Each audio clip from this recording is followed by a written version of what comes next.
아무것도 신경 쓰지 말고 당신의 기쁨을 쫓으시라. 그것이 모든 것을 바꿀 테니. 진정한 행복은 무엇일까? 자연스러운 기쁨이다. 이는 햇살 좋은 바닷가에서 몸을 뉘이고 있을 때 기쁨일 수도 있고, 고즈넉한 산속에서 산책할 때의 기쁨일 수도 있고, 일요일 오후 사랑하는 이와 함께 뒹굴거릴 때 기쁨일 수도 있을 것이다. 자극적이지도 않고 딱히 특별한 순간도 아니지만 그 어떤 자극적이고 특별한 기쁨보다 더 깊은 기쁨의 순간들이 있다. 은은하고 고요하지만 깊은 기쁨을 느끼는 그 모든 순간이 자연스러운 기쁨일 것이다. 자연스러운 기쁨에 언제 이를 수 있을까? 자연스러운 삶을 살 때이다. 자연은 무엇일까? 세계가 본성대로 이어지는 양상이다. 봄이 되면 꽃이 피고, 여름이면 녹음이 짙어지고, 가을이면 단풍이 들고, 겨울이면 눈이 내린다. 이처럼 세계의 본성이 원래 그러한 대로 펼쳐지는 모습이 바로 자연이다. 자연스러운 삶 역시 이와 마찬가지이다. 세계가 자신의 본성을 펼치는 양상이 자연이듯 각자가 자신의 본성대로 살아가는 모습이 바로 자연스러운 삶이다. 자연스러운 삶에 어떻게 이를 수 있을까? 흔히 자연스러운 삶을 본능적인 삶과 혼동하곤 한다.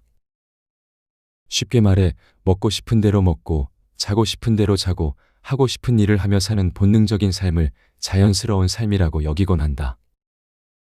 그도 그럴 것이 본능이란 자연적으로 주어진 것 아닌가. 그러니 본능대로 살면 자연스러운 삶에 이를 수 있을 것 같다는 오해가 생길 법도 하다. 하지만 현실은 어떤가? 본능대로 사는 이들을 떠올려 보면 그들 중 은은하고 고요한 깊은 기쁨에 이른 이들이 있던가? 아마 단 한 사람도 찾기 어려울 것이다.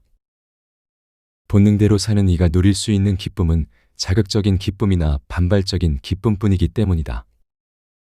본능으로는 자연스러운 삶에 이를 수 없다.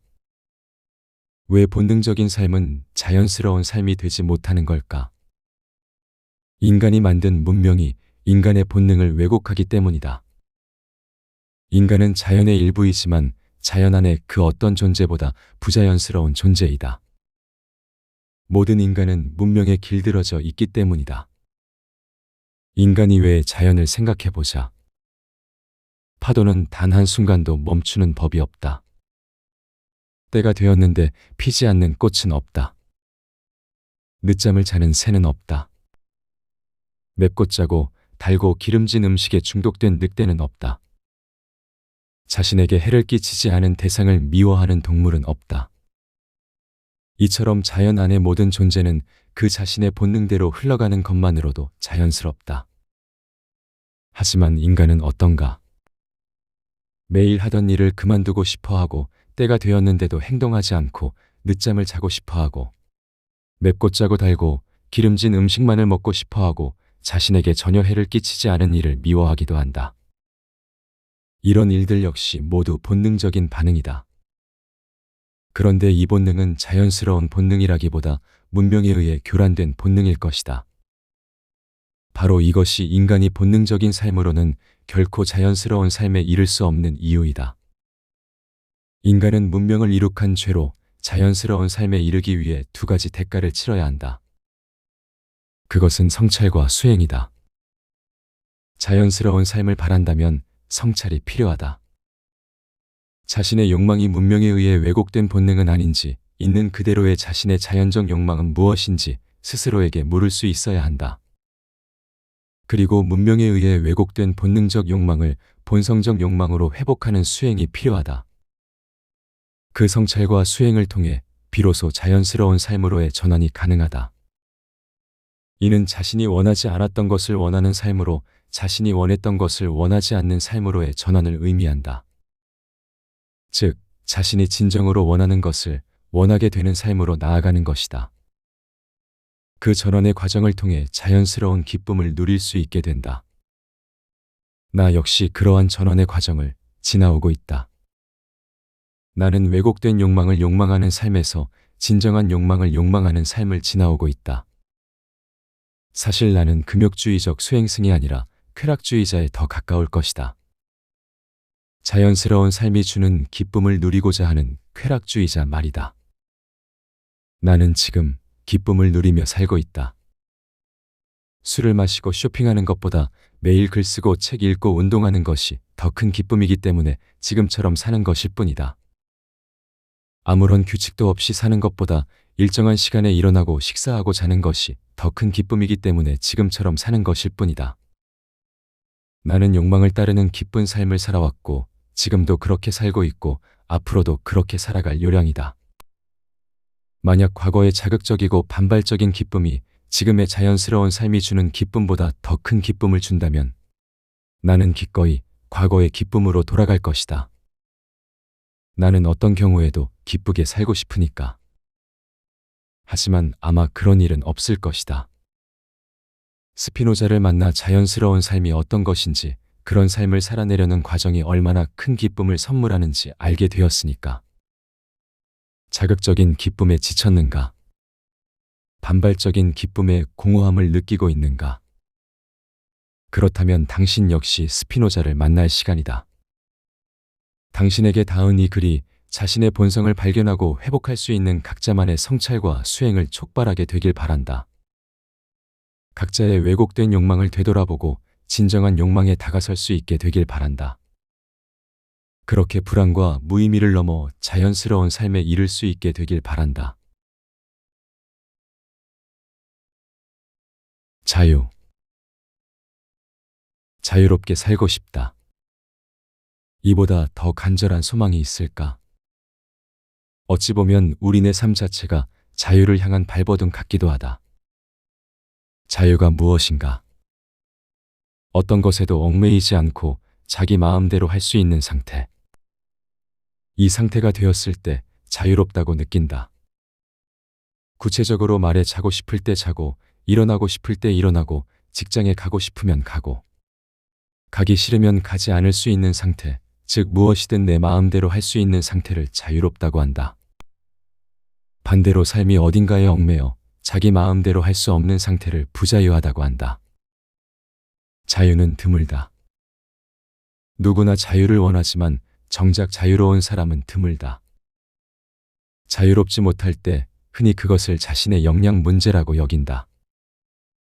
쉽게 말해 대학에 갈 역량이 부족해서, 돈을 벌 역량이 부족해서, 여행을 떠날 역량이 부족해서 자유롭지 못하다고 여긴다.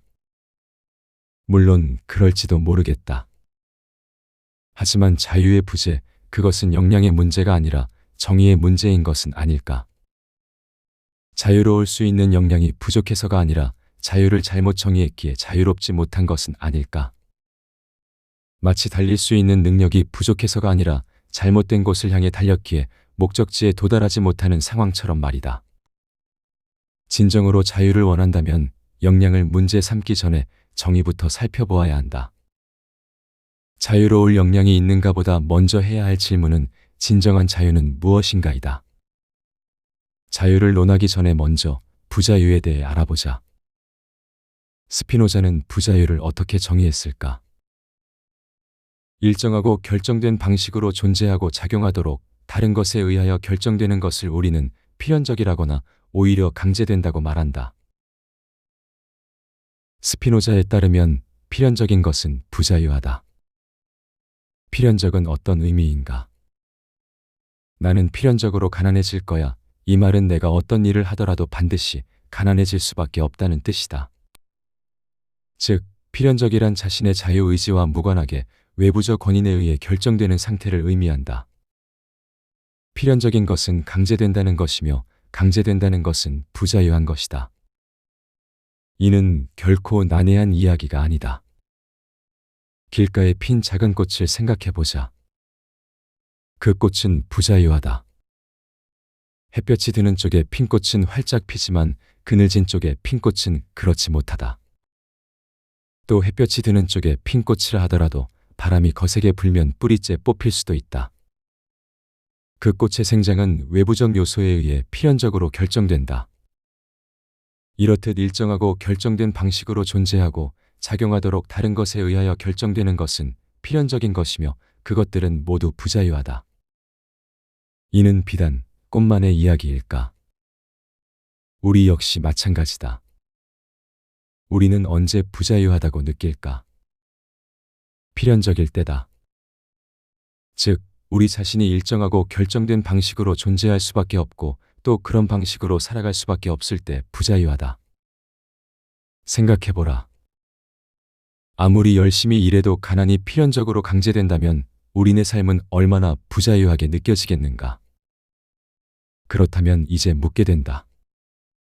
무엇이 우리를 강제하는가? 우리를 그토록 부자유하게 만드는 원인은 무엇인가? 바로 규칙이다. 부자유를 생각할 때 규칙이란 개념을 빼놓고 생각할 수 없다. 직장, 학교, 군대가 대표적으로 부자유한 공간인 이유가 무엇인가? 그곳에는 반드시 따라야만 하는 규칙이 있기 때문이다. 그 규칙 때문에 내 마음대로 할 수가 없다. 규칙은 단지 규칙으로 끝나지 않는다. 규칙은 체계를 만들고 그 체계는 특정한 반복을 구성한다. 규칙, 체계, 반복은 한 묶음이다.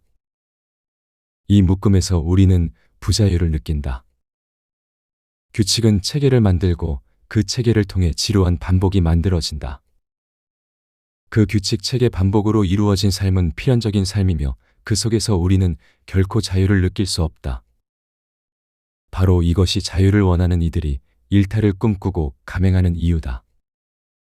그 일탈은 정확히 규칙, 체계, 반복으로부터의 일탈이다. 그렇다면 묻자. 그런 일탈을 감행했을 때 우리는 자유를 얻게 될까? 직장, 학교, 군대를 벗어나 모든 규칙, 체계, 반복을 초월해버리면 자유로움을 느낄 수 있을까? 쉽게 말해 무엇이든 내 마음대로 할 수 있는 상태가 되면 자유로움을 느낄까? 우리의 바람과 달리 그런 일은 일어나지 않는다. 어떤 규칙, 체계, 반복도 없는 삶은 자유가 아니라 기묘한 공허를 낳는다. 학교를 자퇴하고 자기 마음대로 살았던 친구가 있었다. 어떤 규칙, 체계, 반복도 없이 몇 년을 지냈다. 그는 자유로웠을까? 그에게서 자유로운 이들이 가지고 있는 활력은 찾아볼 수 없었다. 오히려 어딘가에 갇힌 듯 우울하고 무기력해 보였다. 나 역시 그런 적이 있었다. 제대 후에 몇 개월 동안 어떤 규칙, 체계, 반복도 없는 생활을 이어갔다. 그때 자퇴했던 그 친구가 왜 그리 우울하고 무기력했는지 알게 되었다. 어떤 규칙, 체계, 반복도 없이 살았던 나는 자유로웠을까? 아니다. 부자유했다. 무언가 텅 비어버린 기분에 갇혀버렸기 때문이다. 규칙 없음, 체계 없음, 반복 없음이 남기는 공허는 자유가 아니다. 자신을 둘러싸고 있는 모든 규칙, 체계, 반복을 벗어던지면 자유로워질 것이란 믿음. 이것이 자유에 대한 가장 큰 오해다. 이제 더욱 암울해진다. 우리를 구속하는 규칙, 체계, 반복을 벗어던져도 자유로울 수 없다면 도대체 어떻게 자유로울 수 있을까? 이 질문에 답하기 위해서는 먼저 진정한 자유가 무엇인지 물어야 한다. 스피노자가 자유를 어떻게 정의했는지 알아보자.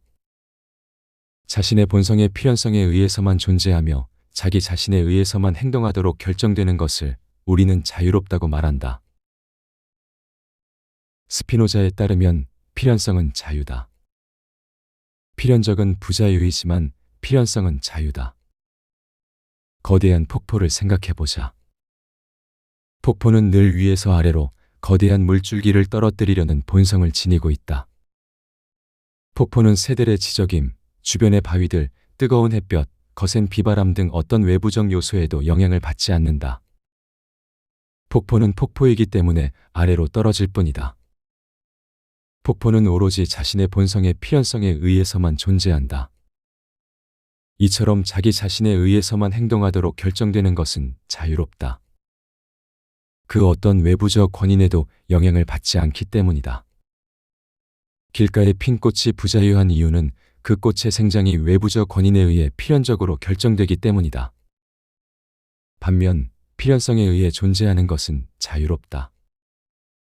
그런데 사실 엄밀히 말하자면 아무리 거대한 폭포라 하더라도 완전히 자유롭지는 않다. 극심한 가뭄이나 거대한 댐과 같은 외부적 요소가 개입하면 그 폭포 역시 멈춰버릴 수 있기 때문이다. 그렇다면 진정으로 자유로운 존재는 무엇일까? 신은 그 자신의 법칙에 의해서만 활동하고 다른 어떤 것에 의해서도 강제되지 않는다. 스피노자는 진정으로 자유로운 존재는 신이라고 말한다. 그렇다면 신의 자유는 무엇인가? 신 자신의 본성을 따르는 것이다. 스피노자의 신은 자연이다. 자연을 자연스럽게 흘러가게 하는 법칙들 자체가 바로 신이다. 자연의 법칙 자체가 신이기 때문에 신은 자유롭다. 신은 그 어떤 외부 원인에도 영향을 받지 않고 자신의 본성을 따르기 때문이다. 어떤 경우에도 평면 위 삼각형 세각의 합이 180도가 되게 하는 것, 어떤 경우에도 봄이 되면 꽃이 피게 하는 것, 그것이 바로 신의 자유로움이다. 이제 자유로워지는 법에 대해 말할 수 있다. 아무런 규칙 체계 반복이 없는 상태는 자유가 아니다. 그것은 망상이고 혼란이며 허무고 무기력이다. 그것은 지독한 부자유다. 망상과 혼란, 허무와 무기력에 갇힌 부자유. 진정한 자유를 원한다면 신의 자유를 본떠야 한다. 달리 말해 오직 자신이기에 따를 수밖에 없는 규칙을 발견하고 그 규칙에 따라 체계를 만들고 그 체계를 유지할 수 있도록 반복하는 삶. 그것이 진정으로 자유로운 삶이다. 스피노자는 이렇게 말한다. 우리가 할 수 있는 최선의 것은 올바른 생활 규칙이나 일정한 생활 지침을 구상하고 이것을 기억에 남겨 인생에서 흔히 마주치는 계계의 경우에 끊임없이 적용하는 것이다. 인간이 할 수 있는 최선의 것은 무엇인가? 기쁨이든 슬픔이든 가리지 않고 제멋대로 사는 일이 아니다.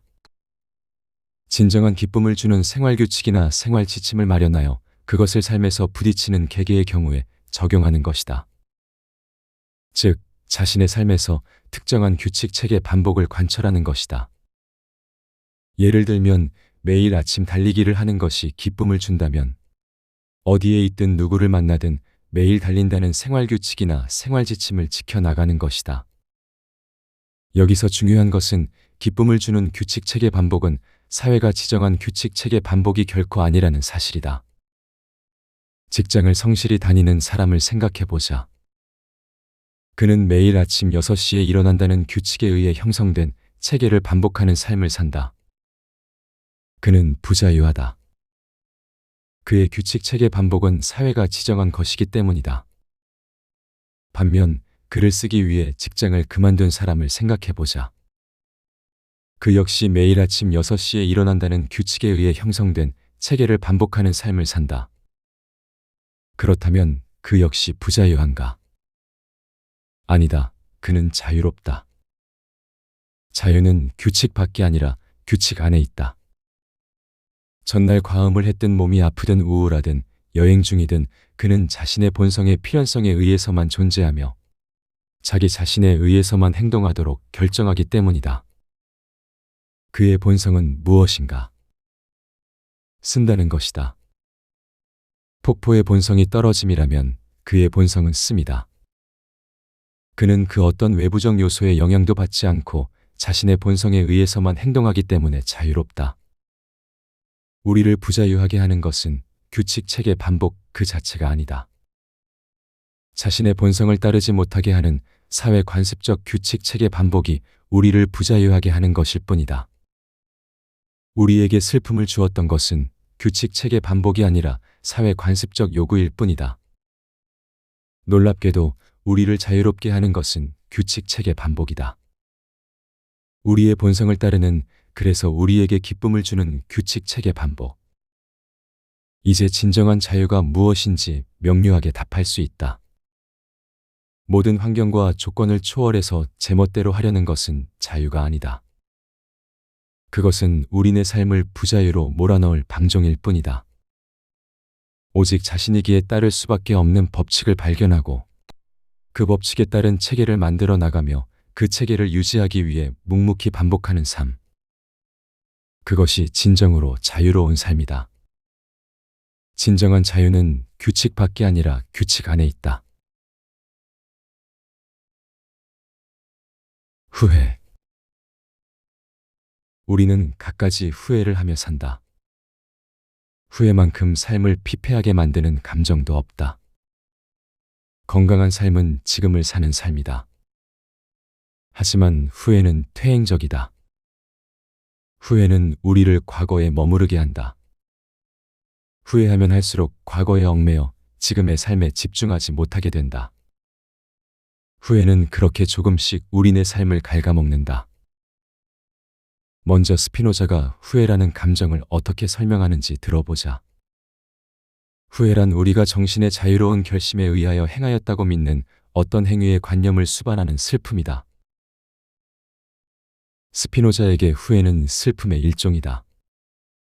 우리네 삶의 활력을 앗아가는 슬픔. 그렇다면 후회는 어떤 종류의 슬픔일까? 우리의 정신이 자유로운 결심에 의하여 행하였다고 믿는 어떤 행위에 관한 슬픔이다. 알듯 말듯 난해하다. 자유로운 결심이 정확히 어떤 의미인지 파악하기 어렵기 때문이다. 스피노자의 후회라는 감정을 이해하기 위해서는 먼저 그가 말하는 자유 개념을 파악해야 한다.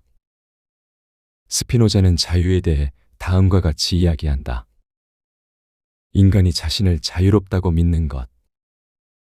즉, 자신의 자유의지로 어떤 일을 할 수도 있고 하지 않을 수도 있다고 생각하는 것은 그릇된 일이다. 스피노자에 따르면 인간이 자신을 자유롭다고 믿는 것은 오류다. 즉, 인간이 자유의지로 어떤 일을 할 수도 있고 하지 않을 수도 있다고 생각하는 것은 그릇된 일이다. 스피노자의 주장에 당혹감을 느낄 수밖에 없다. 우리는 너무도 당연하게 자신이 자유로운 존재라고 생각하지 않는가? 특정한 외부 억압이 없다면 우리는 자유롭게 어떤 일을 할 수도 있고 하지 않을 수도 있다고 믿는다. 이는 사실일까? 정말 우리는 자유로운 걸까? 성규와 해주라는 두 청년이 있다. 성규는 여행을 포기하고 취업을 준비하는 삶을 선택했다. 해주는 취업을 포기하고 여행을 다니는 삶을 선택했다. 둘은 모두 자유롭게 각자의 삶을 선택했다고 믿는다. 정말 그럴까? 성규는 왜 여행을 포기하고 취업을 준비하게 되었을까? 어린 시절 아버지의 사업이 망해버렸기 때문이다. 성규는 가난이 불편함을 넘어 비참함이라는 사실을 온몸으로 알고 있다. 그렇다고 돈을 벌기 위해 사업을 할 수도 없다. 그 길이 얼마나 불안정하며 언제든 다시 가난의 나락으로 추락할 수 있는 길인지 역시 온몸으로 알고 있기 때문이다. 한편 해주는 왜 취업을 포기하고 여행을 다니는 삶을 선택했을까? 프랑스에 사는 이모 때문이다.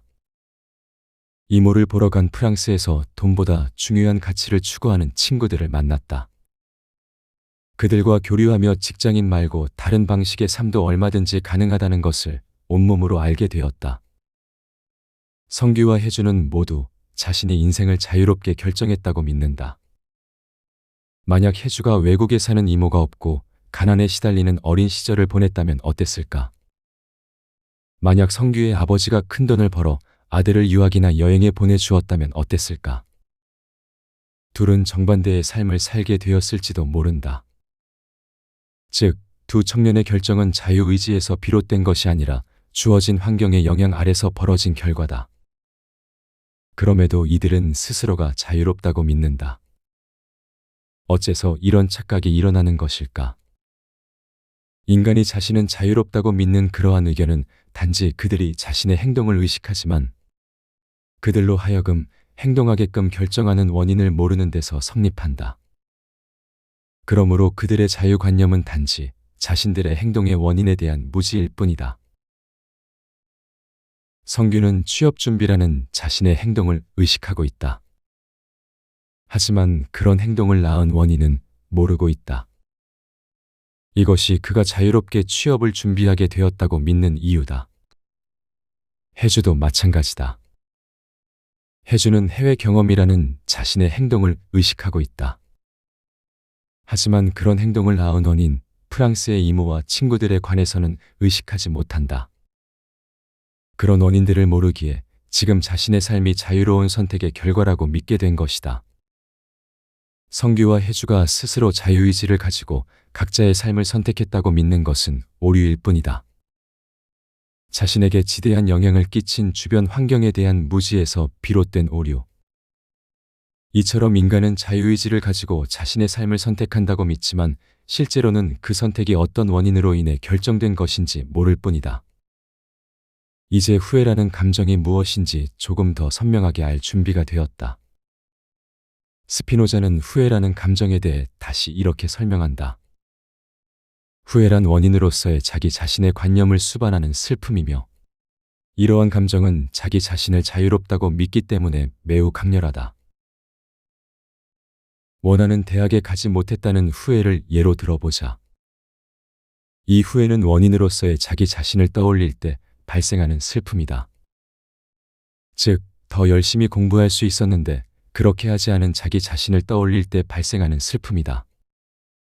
여기서 중요한 점은 이런 후회는 자신이 자유로웠다고 믿을수록 더욱 강렬해진다는 사실이다.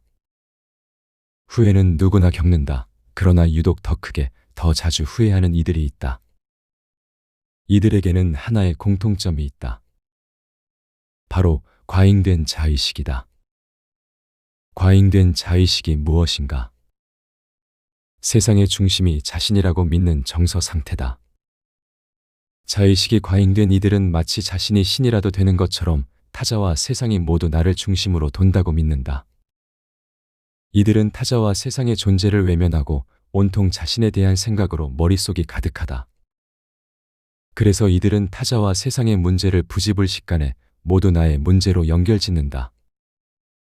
그 연결은 긍정적인 일과 부정적인 일을 가리지 않는다. 자의식이 과잉된 이들을 살펴보라. 그들은 명백히 여럿이 함께 한 일임에도 불구하고 그 일이 잘 되면 모두 자신 덕분이라고 믿는다. 반대로 누군가 수근거리면 그것이 모두 자신의 뒷담화라고 믿는다. 이는 자의식이 과잉된 이들에게는 당연한 일이다. 그들에게 세상의 중심은 나이기 때문이다. 이런 자의식이 과잉된 이들은 필연적으로 더 크게, 더 자주 후회할 수밖에 없다. 그들은 자신이 자유로운 존재라고 믿기 때문이다. 항상 후회하며 사는 친구를 한 명 알고 있다. 그는 현재 상황이 만족스러울 때도 그렇지 않을 때도 늘 후회하며 산다. 돈이 없을 때는 그때 직장을 그만두지 말았어야 했는데라며 후회한다. 새로운 지식을 알게 되면 이걸 좀 더 일찍 알았어야 했는데라며 후회한다. 그는 왜 항상 후회에 사로잡혀 있을까? 스피노자의 말을 빌리자면 자기 자신이 자유롭다고 확신하기 때문이다. 자신에게 무한한 자유가 있다고 믿는 그 과잉된 자의식이 후회의 원인인 셈이다. 후회는 오만함에서 온다. 후회란 자신이 자유로운 결심에 의하여 행하였다고 믿는 어떤 행위에 관한 슬픔이다. 여기서 중요한 부분은 자유로운 결심이다. 자유로운 결심이 정말 가능할까? 그것이 가능하다면 그는 전지전능한 신일 것이다. 그러나 신이 아닌 유한한 인간은 주변 환경의 영향을 받을 수밖에 없다. 인간은 어떤 일을 온전히 자유롭게 결심할 수 있는 존재가 아니다. 인간은 누구나 자신이 어떻게 할 수 없는 상황과 조건 속에 놓여 있기 때문이다. 우리는 온전히 자유로운 선택을 할 수 없다. 삶의 시작조차 우리가 선택한 일이 아니지 않은가. 이제 후회라는 감정의 놀라운 진실을 알게 된다. 후회는 위축의 감정이 아니라 오만의 감정이다. 왜냐하면 후회는 자신이 자유롭다고 확신하는 사람일수록 더욱 강하게 느끼는 감정이기 때문이다. 후회가 무엇인가? 자신이 현재 상황에 이르게 된 원인을 모두 자신에게 돌릴 때 발생하는 감정이다. 과도하게 후회하는 사람은 자신이 모든 불행의 원인이라고 믿는 사람이다. 이는 달리 말해 자신에게 어떤 결정이든 내릴 수 있는 능력과 환경이 주어져 있다고 믿는 사람이다. 즉, 자신이 전적으로 자유로웠다고 믿는 사람이다. 이보다 더 오만한 사람이 어디 있을까? 후회는 과잉된 자의식이 만들어낸 오만함의 결과다. 항상 후회하는 그 친구 역시 마찬가지다. 그는 과잉된 자의식으로 인해 오만하다. 그는 자신에게 기쁨이 찾아올 때 그 기쁨의 원인을 오로지 자기 덕으로 여긴다. 사랑에 기쁨이 찾아오면 그 원인을 오직 자신에게서 찾는다. 즉 자신이 좋은 사람이기 때문에 사랑에 기쁨이 찾아왔다고 믿는다. 그런 그에게 슬픔이 찾아온다면 어떻게 될까? 그건 역시 오로지 자기 탓이라 여길 수밖에 없다. 사업에 실패하면 그 원인 역시 오직 자신에게서 찾을 수밖에 없다. 자신이 무능해서 사업에 실패했다고 믿을 수밖에 없다. 그러니 어찌 후회하지 않을 수 있을까? 후회가 밀려들 때 어떻게 해야 할까? 과잉된 자의식에서 벗어나면 된다. 세상의 중심이 나가 아니며 세상에는 내가 어찌할 수 없는 일들이 존재한다는 사실을 받아들이면 된다. 그때 우리는 삶의 진실을 볼 수 있다. 지금 내 삶이 슬픔에 빠진 것은 오롯이 나의 자유로운 선택 때문만은 아니라는 삶의 진실. 지금 내가 느끼는 슬픔은 일정 정도 나의 의지와 상관없이 세상에 내몰린 결과였다는 삶의 진실. 책을 많이 읽지 못한 것, 대학에 가지 못한 것, 연애와 여행을 많이 해보지 못한 것. 세상에는 이처럼 갖가지 후회가 있다. 그런데 이 모든 일들이 자신만의 잘못으로 일어난 것은 아니다. 책을 많이 읽을 수 없었던 것, 대학에 갈 수 없었던 것은 개인의 의지와 노력 부족 때문만은 아니다. 그 의지와 노력의 부족은 불우한 가정 형편이나 좋은 교육의 부재 같은 더 근본적인 원인의 결과였을 수 있다. 연애와 여행을 많이 하지 못했던 것도 개인의 소심함 때문만은 아니다. 그 소심함은 지나치게 안정지향적인 부모라는 더 근본적인 원인의 결과였을 수 있다. 이처럼 더 근본적인 원인을 마주할 때 우리는 후회를 잘 다룰 수 있는 힘을 얻게 된다. 이때 후회를 잘 다룬다는 것은 어떤 후회도 하지 않는다는 뜻이 아니다. 당연히 후회할 수 있고 후회해야만 할 때도 있다. 하지만 그 후회는 내가 자유로웠던 만큼만 해야 한다. 내가 어찌할 수 없는 부분이 있었다면 그만큼은 후회의 영역이 아니다. 불우한 가정 형편이라는 조건 안에서 노력할 수 있는 틈이 있었다면 그 틈만큼만 후회하면 된다. 안정지향적인 부모라는 조건 안에서 용기를 낼 틈이 있었다면 그 틈만큼만 후회하면 된다. 그만큼이 정당한 후회다. 내 결정은 온전히 자유롭지 않다. 이 삶의 진실에 비추어 후회를 고찰해보는 것, 이것이 후회를 잘 다루는 방법이다. 즉, 후회를 잘 다룬다는 것은 부당하게 후회하지 않고 정당한 후회를 하는 것이다. 후회라는 감정이 찾아왔는가? 그렇다면 먼저 자신의 삶을 있는 그대로 돌아보라. 지금 후회되는 그 일이 일어나기까지 자신에게 얼마만큼의 자유가 있었는가? 그 자유만큼만 후회하면 된다. 어떤 슬픔이 닥쳐왔을 때 내가 자유롭게 선택할 수 있었던 부분만큼만 후회하면 된다.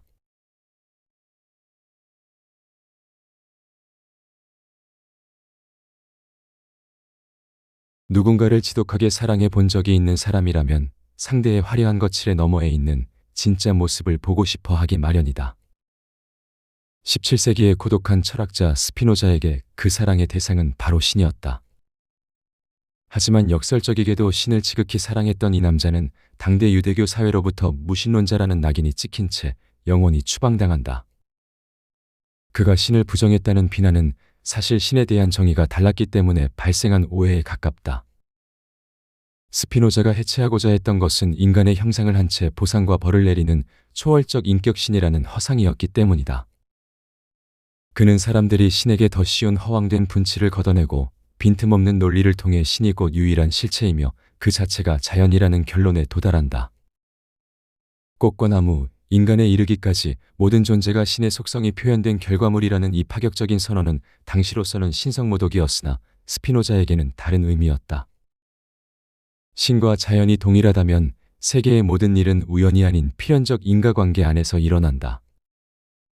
이는 곧 신을 사랑한다는 것이 세계를 있는 그대로 이해하고 받아들이는 일이며 스피노자에게 이것이야말로 신에 대한 가장 순수한 사랑의 표현이었다. 이러한 우주적 질서에 대한 통찰은 놀랍게도 우리의 일상, 특히 마음의 문제와 직결된다. 스피노자에게 인간 역시 자연의 일부이기에 우리의 감정 또한 필연적 인과관계 속에서 작동한다. 그렇기에 스피노자에게 철학이란 단순히 머릿속 유의가 아니라 우리의 신체와 정신을 지배하는 감정의 원인을 기하학적으로 증명하여 자유에 이르게 하는 마음의 지도였다. 스피노자는 모든 존재의 본질을 코나투스, 즉 자기 존재를 보존하려는 노력이라고 정의했다. 이 코나투스가 외부 원인에 의해 증진되면 기쁨을, 감소되면 슬픔을 느끼며 우리의 모든 감정은 이 기본 원리에서 파생된다.